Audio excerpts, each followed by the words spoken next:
Si vous aimez le mystère, le paranormal, et que vous souhaitez en savoir plus sur les recherches en cours, eh bien restez avec nous sur Fréquence Évasion et découvrons ensemble en compagnie de scientifiques et de témoins les phénomènes que l'on dit surnaturels. Patience, c'est dans une poignée de minutes sur Fréquence Évasion. Fréquence Évasion. Fréquence Évasion. Dans quelques instants, la clé du mystère, nous serons en compagnie de Chantal de l'association Partage et Vie. Nous parlerons des maîtres de sagesse. À tout de suite. Chaque jour, sur Fréquence Évasion Radio, recherche, ovni, paranormal, faits de société, protection de l'environnement et les rendez-vous avec vos stars préférées dans Paroles de Stars. Fréquence Évasion, c'est également la voix des sudistes en Principauté de Monaco et dans le Grand Sud. Fréquence Évasion Radio, dites-nous tout. Dites-nous tout. Dites-nous tout. Fréquence Évasion. Fréquence Évasion. Chantal, bonjour, merci d'être avec nous dans la clé du mystère. Bonsoir, merci. Alors nous allons parler des maîtres de sagesse, mais avant j'aurais voulu que vous nous parliez de l'association Partage et Vie.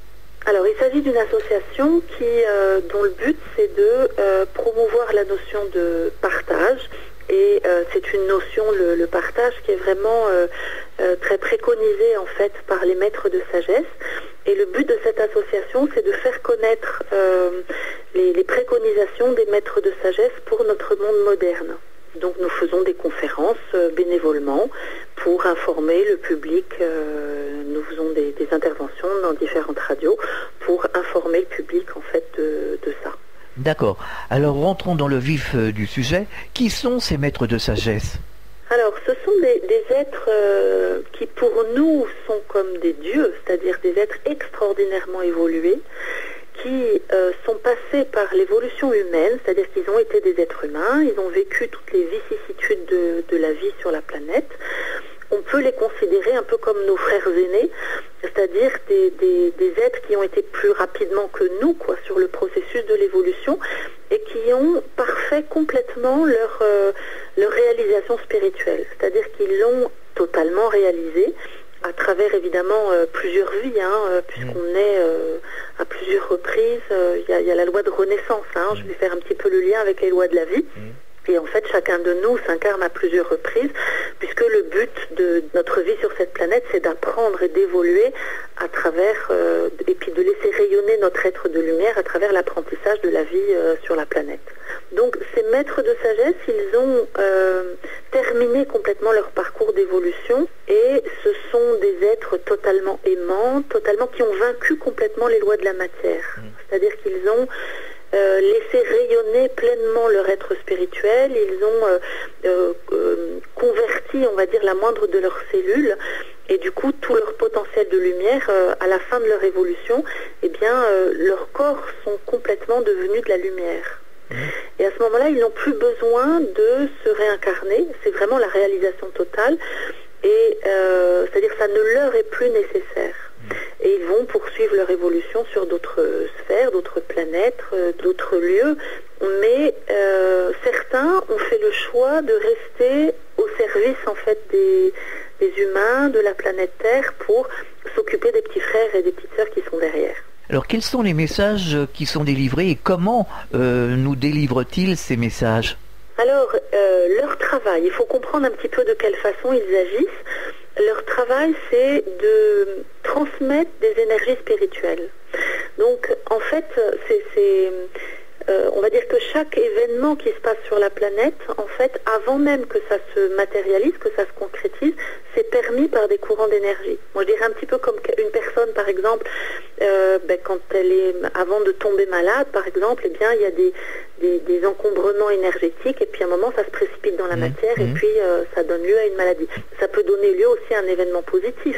Quand la personne prie beaucoup, médite beaucoup, à un moment, ses corps s'imprègnent d'une certaine lumière, et ça va entraîner un changement positif dans sa vie. Donc, les maîtres nourrissent en énergie spirituelle, en fait, tous les changements, mais alors, ils s'occupent non pas d'une guidance individuelle des êtres humains, parce qu'on a chacun notre âme, en fait, pour ça. Ils s'occupent de notre guidance. Il y a des guides dans l'invisible, évidemment, pour chaque personne, mais eux sont les guides, en fait, du collectif humain. Du coup, ils envoient les énergies nécessaires au changement. Ils s'occupent de groupes. Beaucoup. Ils œuvrent énormément à travers des groupes. Alors, ils peuvent œuvrer à travers des personnes individuelles, mais à ce moment-là, c'est pour le collectif humain. C'est-à-dire que ça va être des grands responsables politiques, des personnes, des grands scientifiques qui font des recherches, des artistes, des gens qui vont imprégner et en fait dont l'action va impacter le collectif humain. Alors nous, humains, sur Terre, est-ce qu'on peut avoir des contacts avec ces maîtres de sagesse ? On va dire, ils ne cherchent pas spécialement à... quand ils ont un contact, c'est pas forcément pour que ce soit un contact de longue durée. Alors il y a certaines personnes, par exemple Benjamin Crème, celui qui transmet les informations, a été formé pour ça. Donc il faut savoir que, par exemple, pour avoir un contact télépathique avec un maître de sagesse, ça demande d'être capable de placer sa conscience à des niveaux extrêmement élevés. Alors qui est Benjamin Crème ? Alors Benjamin Crème, en fait, c'est un peintre qui vit à Londres. C'est un monsieur très âgé, aujourd'hui il a 85 ans. Ouais. Et c'est un monsieur qui était peintre, qui était content de faire ce qu'il faisait dans son coin. Et puis un jour, un ami lui a dit qu'il recevait des messages, mais que ça rebondissait parce qu'il n'était pas ouvert à ça. Et ensuite, il a eu des contacts avec un maître de sagesse et on lui a donné une mission, c'est-à-dire on lui a demandé vraiment d'annoncer au monde le retour prochain des maîtres de sagesse dans la vie publique. Donc lui, c'était un monsieur un peu timide, c'était pas du tout sa nature ni son... au début, assez impressionné par ça. Et puis, il a été très entraîné, en fait, pour pouvoir, mais je dirais presque une vingtaine d'heures par jour, pour pouvoir supporter l'impact énergétique et surtout ne pas risquer de déformer les propos ou les visions, en fait, du maître qui s'adresse à lui.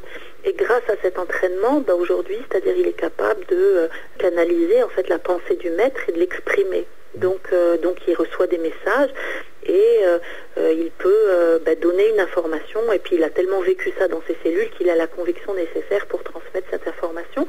Et ce monsieur, ça fait en fait 30 ans qu'il sillonne le monde un peu partout pour annoncer ça, et il le fait complètement bénévolement. Alors, en quelque sorte, c'est un médium, un peu au même titre que Monique Mathieu que nous avons reçu à ce micro. Alors, moi j'emploierais un mot un petit peu différent, c'est-à-dire que la médiumnité, c'est un phénomène qui existe tout à fait, qui a ses raisons d'être, qui aide pour donner un enseignement, une guidance, des soins, mais la médiumnité utilise en fait le canal, enfin la sphère émotionnelle. Et en fait, un maître de sagesse vit dans des sphères très très très élevées. Alors, ça arrive qu'il s'adresse à des médiums, mais c'est très rare. Ils le font par exemple pour des guérisons, ça peut être utilisé. Mais au niveau des enseignements, ils demandent à ce que ce soit une personne qui soit vraiment capable d'élever sa conscience sur le plan bouddhique, parce que c'est sur ce plan-là qu'ils vivent. Donc c'est vrai que c'est pas très très courant. Après, moi je suis pas là pour dire qui est capable de qualifier un maître ou pas, je ne vais pas rentrer là-dedans, mais en tout cas c'est quelque chose d'assez rare, quoi. C'est extrêmement exigeant. Enfin, Benjamin Crème, l'entraînement qu'il a suivi pour ça, c'était extrêmement intense et voire même par moments douloureux. Alors quels sont les messages qui sont adressés par ces maîtres de sagesse ? Alors, ces messages, ils peuvent aussi, alors je continue, donc ils peuvent s'adresser aussi par exemple à un chef d'État et puis lui envoyer un rêve, une vision pour lui montrer une direction, lui faire sentir. Par exemple, le président de Clerc, qui était le président d'Afrique du Sud, avait été élu pour maintenir l'apartheid. Et c'était un homme très croyant et il a reçu dans la prière, alors lui il a cru que c'était le Christ qui s'adressait à lui, c'était Jésus, mais il a reçu en fait une impulsion lui disant qu'il était temps de mettre fin à l'apartheid. Et il en a témoigné. Et c'est ce qui a permis en fait effectivement de libérer Nelson Mandela et de transformer les choses en Afrique du Sud par exemple. Certaines personnes ont été très inspirées par des maîtres de sagesse. Nous savons par exemple que quelqu'un comme Gorbatchev a été inspiré à une époque pour faire évoluer la Russie, l'URSS. Donc ils peuvent s'adresser à des hommes politiques, des personnes qui ont des grosses responsabilités, et ils peuvent aussi, alors là ça se fait beaucoup en ce moment, c'est-à-dire apparaître sous des traits déguisés, par exemple sous la forme d'un mendiant. Il y a des personnes par exemple qui tout d'un coup voient un mendiant et puis qui s'aperçoivent que ce mendiant, cette personne a un regard extraordinaire, ils se sentent remués par une phrase qui a été donnée, quelqu'un qui vit une très grosse détresse, peut tout d'un coup avoir une espèce de rencontre complètement fortuite et puis la personne va dire quelque chose et ça a vraiment un impact très fort pour la personne. Et les maîtres le font, donc d'apparaître comme ça individuellement pour sauver quelqu'un, pour donner un conseil, redonner de l'espoir, pour montrer qu'ils sont très proches et qu'en fait ils se préparent à apparaître vraiment au niveau du collectif humain. Est-ce qu'on peut prier un maître de sagesse ? Alors, c'est important de le faire, on peut tout à fait le faire pour demander l'évolution des humains. L'idée, c'est qu'en fait, on a nos guides personnels, donc c'est vrai que les maîtres ne sont pas là pour répondre à des demandes personnelles. C'est une forme de hiérarchie, finalement. Un petit peu, oui. C'est-à-dire que du coup, c'est vrai que c'est mieux d'utiliser leur énergie pour solliciter quelque chose pour le collectif humain. Alors, je nuance cependant parce que Maitreya, qui est le maître des maîtres de sagesse, a transmis, c'est-à-dire il y a eu dans la revue Partage International, qui est une revue qui vise à faire connaître en fait cette information-là, on a une photo d'une main qui est apparue miraculeusement sur le miroir d'une salle de bain à Barcelone. Et en fait, la personne a pris la main en photo. Au début, elle a vu une trace de main, c'était bizarre, sur le miroir de sa salle de bain. Elle a frotté et puis la trace est revenue. Alors elle l'a prise en photo et elle a demandé au journal Partage International, parce que son fils travaillait pour le journal, qu'est-ce que c'était. Et on a su que c'était une photographie de la main de Maitreya. Et cette photo-là, elle a une... Je vais faire une petite parenthèse. Qui c'est Maitreya ? Alors Maitreya, c'est le plus avancé des maîtres de sagesse. C'est le plus ancien, en fait c'est le premier être humain qui a atteint le stade de la maîtrise. Et il se prépare, c'est le premier qui va apparaître publiquement dans le monde. Et il a commencé déjà un processus d'émergence en fait dans la vie publique. On va le détailler un petit peu. Et en fait, voilà, donc il y a une photo de sa main. Et cette main, on peut tout à fait invoquer, on peut demander de l'aide dans sa vie ou pour une guérison, pour résoudre un problème. On peut tout à fait demander et recevoir une aide particulière. Voilà, donc ça c'est aussi un des moyens d'invoquer. On peut aussi méditer avec parce que c'est vraiment très puissant au niveau des énergies. Voilà, donc oui, on peut s'adresser à un maître de ce point de vue-là. Alors aujourd'hui, dans cette société plus que chaotique, quels sont les messages des maîtres de la sagesse ? Quels messages nous adressent-ils ? Alors, un message déjà d'espoir énorme, c'est-à-dire de dire surtout n'ayez pas peur, la situation va s'inverser. C'est-à-dire que les maîtres envoient énormément d'énergie d'amour, d'énergie de transformation et ils stimulent toutes les personnes qui actuellement dans le monde œuvrent pour le changement. C'est un peu comme si en ce moment on traverse une grosse situation de crise et il y a les personnes qui résistent et qui veulent encore employer les vieilles recettes qui sont périmées et qui ne vont pas nous sortir de la crise. Et puis il y a toutes les personnes qui œuvrent dans le sens du partage, de la solidarité, de la coopération. Et ces personnes-là sont énormément nourries en énergie par les maîtres de sagesse. Et la seconde chose, c'est que Maitreya lui-même a d'ombré, c'est-à-dire reçoit l'énergie d'un avatar de très haut niveau, qu'on appelle l'avatar de paix et d'équilibre. Et cet être-là a la capacité de transformer, c'est-à-dire aussi loin on est allé dans la destruction, aussi loin on ira dans la reconstruction. Donc toutes les énergies de destruction, il a la capacité de les transformer pour les convertir en fait en énergie positive. Alors du coup, le grand message, c'est n'ayons pas peur, la situation, elle a l'air catastrophique, mais en fait les maîtres ont une vision des énergies qui sont en train de nous quitter. Donc elles sont très apparentes. C'est un peu comme quand on fait le ménage, la noirceur remonte, mais c'est en train de nous quitter. Et des énergies de lumière arrivent. Après, le deuxième grand message, c'est passer à l'action. C'est-à-dire, plus on passe à l'action, plus on va dans le sens de... Parce qu'il nous faut agir, on ne peut pas se contenter juste... Oui, c'est vrai. Oui. Voilà. Dans tout domaine, d'ailleurs. Vaut mieux agir que de papoter pendant des heures. Voilà. Chaque fois qu'un être humain va dans ce sens-là, ça permet au maître d'envoyer encore plus d'énergie qui va dans ce sens positif. Et puis, il nous annonce un énorme changement dans les années qui viennent. C'est-à-dire que là, il y aura une transformation complète de la société, de nos façons de vivre, avec un renouveau culturel, spirituel. C'est-à-dire que l'humanité va vivre des expériences extraordinaires et va retrouver le sens de son unité. Alors, les vraies valeurs, en quelque sorte. Oui. Et peut-être la reconnexion avec son moi profond. Tout à fait. Avec les autres dimensions aussi. Complètement. Ouais, tout à fait. C'est-à-dire qu'on ne se vivra plus comme on le vit aujourd'hui. On croit qu'on flotte seul dans l'univers, qu'on est coupé. Et par le fait qu'on verra les maîtres de sagesse, ils vont se présenter au monde et se montrer dans la sphère publique. Donc on verra des êtres qui ne vieillissent pas, qui ne meurent pas, qui sont infiniment bons, lumineux, aimants, qui ont des capacités, une sagacité et un sens pratique très aigu, et qui vont nous montrer les solutions pour sortir de la crise, pour autant qu'on les mette en œuvre, bien sûr. Parce qu'ils n'enfreindront jamais notre libre arbitre. Mais ils vont nous montrer la direction. Et du coup, il y aura... l'humanité va retrouver un espoir, un sens à sa vie, et ce sera permis aussi par une expérience spirituelle très très forte, qu'on va appeler le jour de déclaration.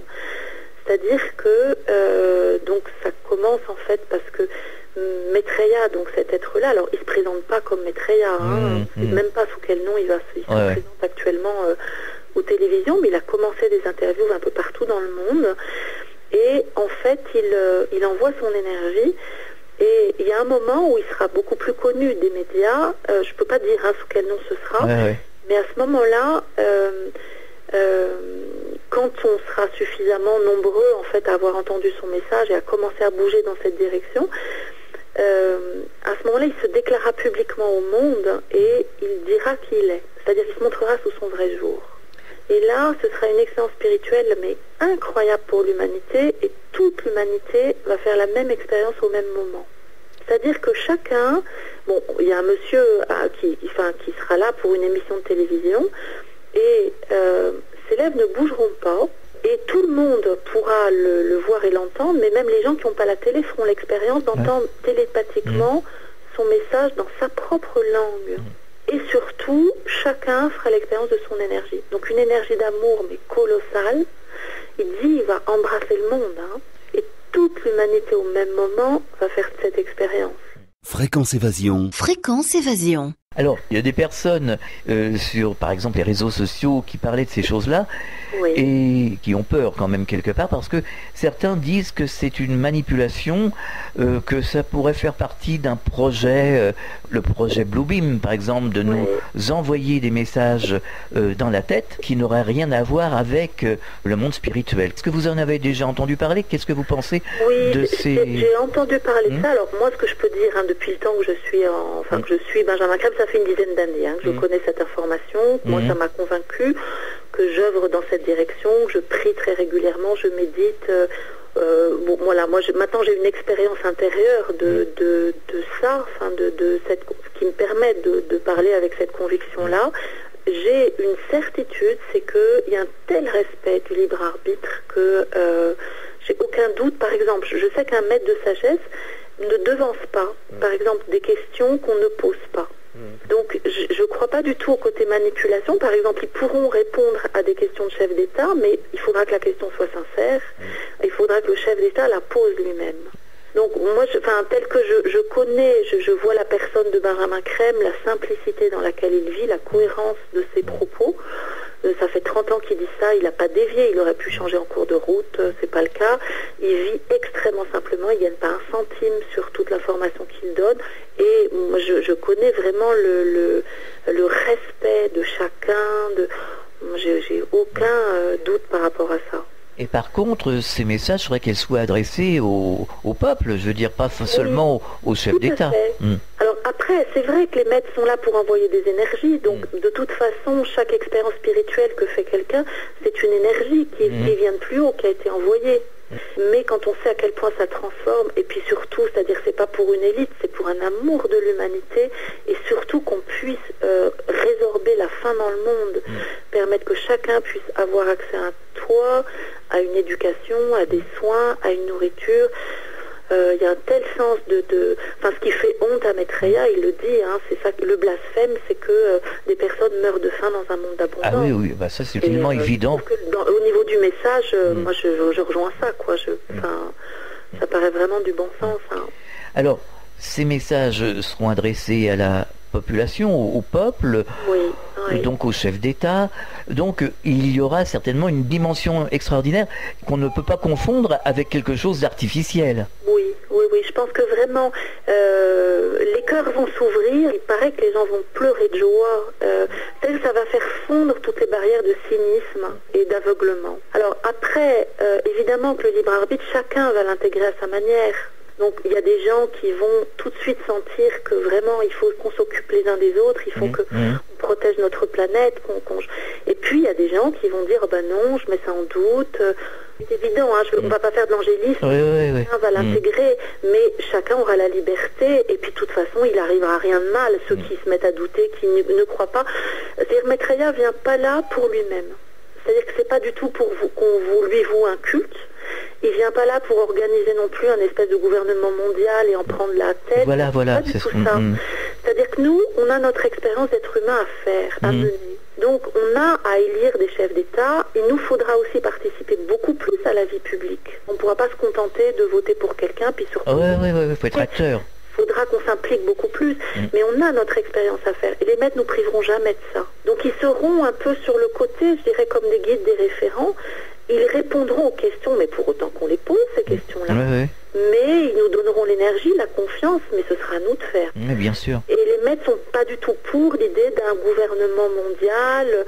C'est très important que chaque pays ait sa place avec sa culture spécifique et pas quelques personnes qui gouvernent la planète entière. Bien sûr. Ça fait hors de question. Il faut être plutôt dans l'idée d'échange et de partage, même entre communautés, même entre pays. Voilà, dans l'idée de partage. Oui, complètement. Et qu'est-ce qu'on pourrait dire d'autre sur les maîtres de sagesse? Eh bien que ce sont des êtres c'est-à-dire, alors eux, ils ont une profondeur de vision, c'est-à-dire que quand ils voient les problèmes, ils veulent qu'on les résolve au niveau de leur cause. Et du coup, pour eux, il n'y a pas d'autre moyen pour qu'on résolve la crise actuelle que de retrouver le sens de notre unité. Donc ça veut dire, ils souhaitent ils nous invitent en fait à ce qu'on puisse instaurer un système qui serait un partage des ressources mondiales. C'est-à-dire que chaque pays, il faudra qu'on accepte ce principe-là, mais pour eux, c'est le seul moyen de mettre fin à la compétition, à l'insécurité, au terrorisme, au risque de guerre.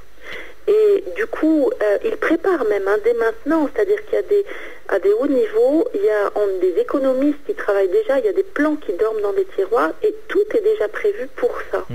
Mais ça ne sortira des tiroirs que si l'humanité choisit d'aller dans cette direction-là, et si les gens descendent dans la rue et disent mais c'est ça qu'on veut, parce que c'est ça notre solution.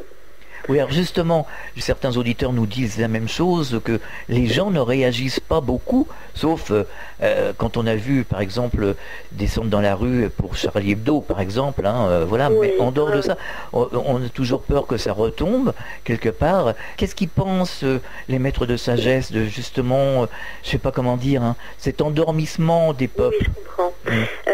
Ils disent qu'effectivement, c'est vrai que le fait qu'on soit un peu assoupi, complaisant et qu'on laisse faire, là on se fait du tort.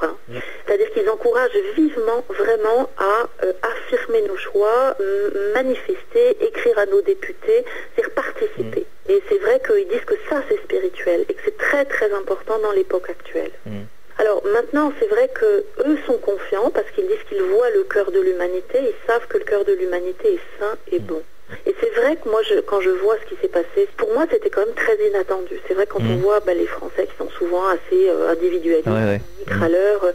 Là, il y a eu un mouvement très inattendu d'unité, de reconnaissance des différences, une envie d'accueillir la diversité, de dire c'est notre richesse, et une paix et une confiance. Et j'ai trouvé qu'il y a eu des mouvements mais vraiment magnifiques. Donc, on sent que l'humanité s'éveille, ça se fait pas en ligne droite. Alors, c'est vrai qu'il y a une crise économique qui nous pend au nez, c'est-à-dire que pour les maîtres... On y est complètement. On y est. Et puis, il faut pas croire qu'on a résolu la crise de 2008. Non, pas du tout.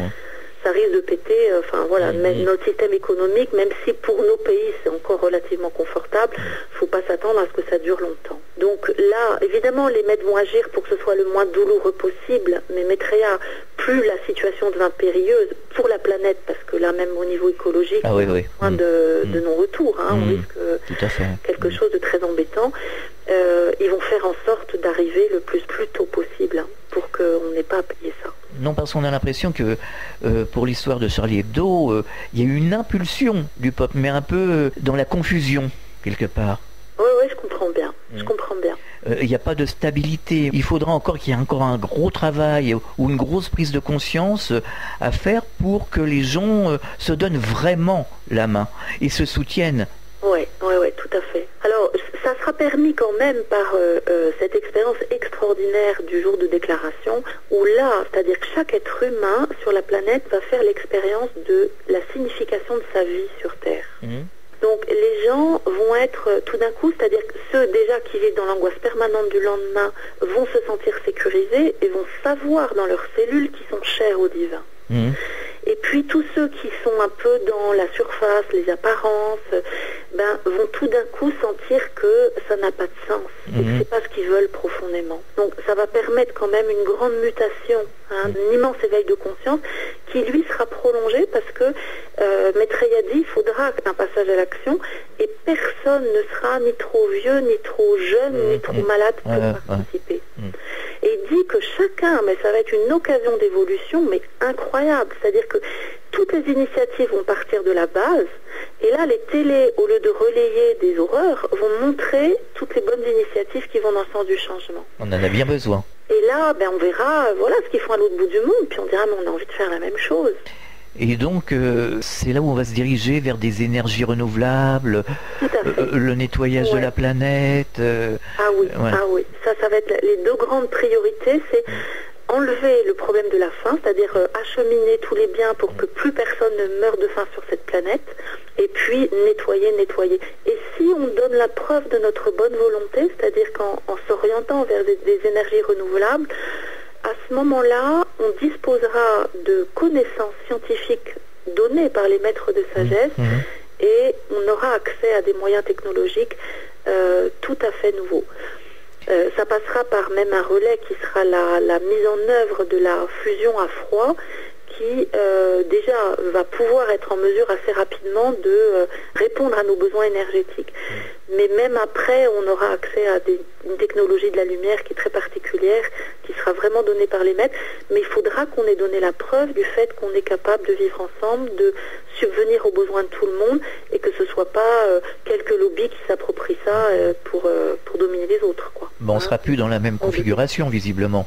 Non, là, il y aura vraiment un très très gros changement, mais il faudra vraiment que chacun d'entre nous donne la preuve de sa capacité d'agir, quoi, dans cette direction. En fait, j'ai fait des émissions avec des chercheurs en sciences quantiques, ça serait des énergies photoniques. Alors, des énergies de la lumière, oui. Je ne suis pas spécialiste, je peux pas en dire plus. C'est juste pour faire le lien, si vous voulez. Tout à fait, tout à fait. Est-ce que vous donnez des conférences à l'association Partage et Vie ? Alors, nous n'avons pas de lieu physique. Nous donnons des conférences. Il y a un site internet sur lequel les gens peuvent retrouver les informations. Et à l'intérieur de ce site, il y a un agenda. Et là, il y a un agenda électronique avec tout le listing de nos interventions, donc des conférences, des salons dans toute la France et des émissions de radio. Ça s'appelle Partage International en un seul mot.org. Voilà, donc si les gens tapent ça sur Internet, ils tomberont sur ce site. Et qu'est-ce que l'on peut trouver d'une manière générale comme information, à part les dates de conférences ? Alors, il y a pas mal de choses. Il y a les derniers miracles, par exemple, où les maîtres de sagesse font régulièrement des miracles pour parler, en fait, aux différentes traditions religieuses et apprivoiser, je dirais, les gens, les croyants. Comme les athées, alors il y a différentes manifestations. Par exemple, il y a des... Je ne sais pas si vous avez déjà remarqué, mais très souvent, quand il y a un temps sec et ensoleillé, eh bien, on voit des traces lumineuses sur les murs, et en fait, ce sont des reflets, c'est-à-dire le soleil vient taper sur une vitre, et ça se reflète sur le mur d'en face. Sauf que la forme est très particulière, et elle n'a pas une forme de fenêtre, ça fait des croix, ça fait des X, ça fait des espèces de petits... vous savez, comme la double hélice de l'ADN, quelquefois. Et on voit des traces lumineuses comme ça, et ça, ce sont des signes pour attirer l'attention. C'est fait par les maîtres de sagesse et par Maitreya pour attirer l'attention sur le fait qu'il se passe quelque chose au niveau de la lumière. Alors après, il y a plein de témoignages, des vierges qui pleurent, des larmes de sang, des statues qui suintent de l'huile. Puis après, c'est très varié selon les traditions. Il y a un poisson, par exemple, où sur ses écailles, il y avait marqué Mahomet et Allah d'un côté et Allah de l'autre. différentes traditions et montrer qu'il y a quelque chose, enfin voilà, il y a un grand avatar qui est attendu. Est-ce qu'il faut, un dernier mot, est-ce qu'il faut que les religions, justement, aujourd'hui réfléchissent par rapport à ce qui s'est passé chez Charlie Hebdo et essayer de travailler ensemble pour s'unifier, pour essayer tout au moins de rentrer dans une compréhension mutuelle? Alors, c'est vrai que tout ce qui va dans le sens de je ne sais plus quel est le mot exact pour dire ça, écuménisme, voilà. Et tout à fait bien. Le Maître Jésus, d'ailleurs, va travailler dans ce sens-là et va permettre justement une réunion en fait des différentes églises chrétiennes, voilà, le culte protestant, catholique, orthodoxe, voilà, le fait qu'il y ait un dialogue entre les religions, évidemment les maîtres vont montrer qu'il y a une unité derrière toutes les religions, mais ils ne vont pas annihiler les religions parce que c'est le moyen en fait que les humains ont choisi pour certains, quoi, pour évoluer, c'est leur propre chemin d'évolution et on ne va pas l'ôter comme ça. Hein, donc il n'y aura pas de suppression, il y aura petit à petit, en fait, les religions vont être régénérées et en fait on va retrouver tout le message d'origine, toute la pureté en fait du message d'origine, grâce à la présence des maîtres de sagesse. Mais on les verra, donc ils pourront, le Maître Jésus sera présent, il y aura les maîtres qui montreront par rapport aux religions bouddhistes, juives, islamiques, etc. Enfin, il y a... Ça passera par une évolution. Oui, une évolution, une régénération du message, on retrouvera le message originel et il y aura une épuration de tous les dogmes qui enferment et qui sont périmés. D'accord. Pour terminer, Chantal, est-ce que vous auriez quelque chose à ajouter? C'est une immense joie pour moi de parler de ça et puis j'invite vraiment les auditeurs à prendre le temps de se renseigner.